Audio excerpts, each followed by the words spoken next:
చాలా దగ్గర సభలలో ఒక మాట చెప్పారు, మేము రైతు రుణమాఫీ 100కు 100% చేసినామని చెప్పారు. చేయలే. మీరేం చేసిండ్రు? మొదలు మీ అంతట మీరే ప్రభుత్వం నుంచి 44,000 కోట్లు అయితే రైతు రుణమాఫీ అవుతుందని చెప్పారు. కానీ చేసింది ఎంత? 21,000 కోట్ల రూపాయలు. కానీ క్యాబినెట్ డెసిషన్ చేసింది ఎంత? 28,000 crores. అంటే 28,000 కోట్లు రైతు రుణమాఫీ చేయాలని క్యాబినెట్ చెప్తే మీరు చేసింది 21 కోట్లు. పైగా ముఖ్యమంత్రి గారు ఏమాత్రం మొహమాటం లేకుండా నేను 100% రుణమాఫీ చేసిన అంటారు. నేను ముఖ్యమంత్రి గారికి ఛాలెంజ్ విసురుతా ఉన్నా, మీ మహబూబ్ నగర్ పోదామా, మా నిజామాబాద్ వస్తారా, లేకపోతే హైదరాబాద్లో సెక్రటేరియట్కి మమ్మల్ని రమ్మంటారా? జాగృతి వల్ల వస్తాం, రుణమాఫీ కానీ రైతులందరినీ తీసుకొని వస్తాం.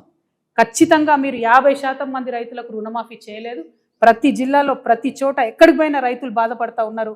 నిజంగా మీకు చిత్తశుద్ధి ఉంటే ఆ ఏదైతే మిగతా 50% మందికి రుణమాఫీ కాలేదో ఈ బడ్జెట్లో పెట్టి రుణమాఫీ చేయండి. ఎగ్గొట్టకండి దయచేసి రైతులకు. రైతన్నలు ఇబ్బందిలో ఉన్నారు.